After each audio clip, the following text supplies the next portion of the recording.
Way of Peace by James Allen, Chapter 7. The realization of perfect peace. In the external universe, there is ceaseless turmoil, change, and unrest. At the heart of all things, there is undisturbed repose. In this deep silence dwelleth the eternal. Man partakes of this duality, and both the surface change and disquietude, and the deep-seated eternal abode of peace are contained within him.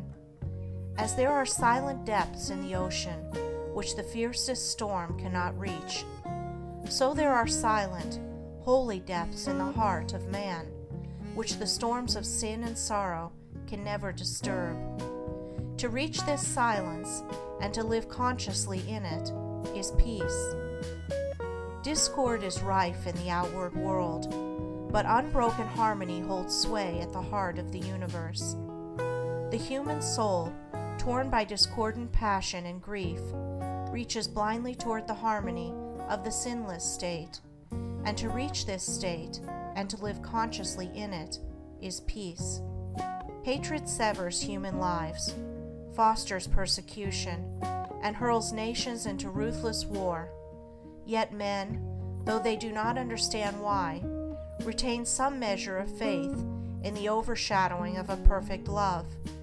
And to reach this love and to live consciously in it is peace.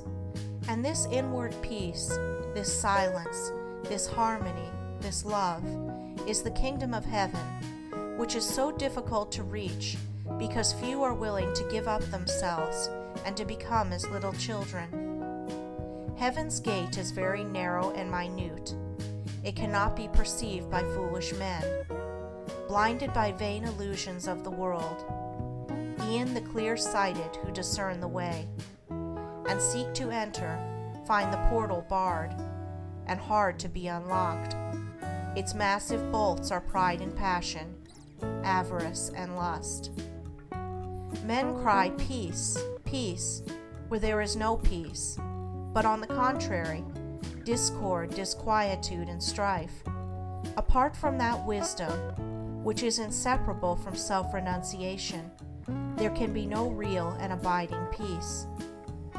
The peace which results from social comfort, passing gratification, or worldly victory is transitory in its nature and is burnt up in the heat of fiery trial. Only the peace of heaven endures through all trial, and only the selfless heart can know the peace of heaven. Holiness alone is undying peace. Self-control leads to it, and the ever-increasing light of wisdom guides the pilgrim on his way. It is partaken of in a measure as soon as the path of virtue is entered upon, but it is only realized in its fullness when self disappears in the consummation of a stainless life. This is peace, to conquer love of self and lust of life, to tear deep-rooted passion from the heart, to still the onward strife. If, O reader, you would realize the light that never fades, the joy that never ends, and the tranquility that cannot be disturbed, if you would leave behind forever your sins, your sorrows, your anxieties and perplexities, if, I say, you would partake of this salvation, this supremely glorious life, then conquer yourself. Bring every thought, every impulse, every desire into perfect obedience to the divine power resident within you. There is no other way to peace but this, and if you refuse to walk it, your much praying and your strict adherence to ritual will be fruitless and unavailing, and neither gods nor angels can help you. Only to him that overcometh is given the white stone of the regenerate life, on which is written the new and ineffable name. Come away for a while from external things, from the pleasures of the senses, from the arguments of the intellect, from the noise and the excitements of the world, and withdraw yourself into the inmost chamber of your heart, and there, free from sacrilegious intrusion of all selfish desires, you will find a deep silence, a holy calm, a blissful repose, And if you will rest a while in that holy place, and will meditate there, the faultless eye of truth will open within you, and you will see things as they really are. This holy place within you is your real and eternal self. It is the divine within you, and only when you identify yourself with it can it be said to be clothed and in your right mind. It is the abode of peace, the temple of wisdom, the dwelling place of immortality. Apart from this inward resting place, this mount of vision, there can be no true peace, no knowledge of the divine. And if you can remain there for 1 minute, 1 hour, or 1 day, it is possible for you to remain there always. All your sins and sorrows, your fears and anxieties are your own, and you can cling to them or you can give them up. Of your own accord you cling to your unrest. Of your own accord you can come to abiding peace. No one else can give up sin for you. You must give it up yourself. The greatest teacher can do no more than walk the way of truth for himself and point it out to you. You yourself must walk it for yourself.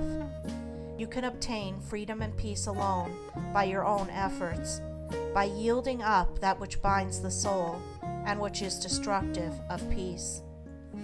The angels of divine peace and joy are always at hand, and if you do not see them and hear them and dwell with them, it is because you shut yourself out from them and prefer the company of the spirits of evil within you. You are what you will be, what you wish to be, what you prefer to be. You can commence to purify yourself, and by so doing can arrive at peace. Or you can refuse to purify yourself, and so remain with suffering. Step aside then, come out of the fret and the fever of life, away from the scorching heat of self, and enter the inward resting place, where the cooling airs of peace will calm, renew, and restore you. Come out of the storms of sin and anguish. Why be troubled and tempest tossed, when the heaven of peace of God is yours? Give up all self-seeking, give up self, and lo, the peace of God is yours. Subdue the animal within you, conquer every selfish uprising, every discordant voice, transmute the base metals of your selfish nature into the unalloyed gold of love, and you shall realize the life of perfect peace.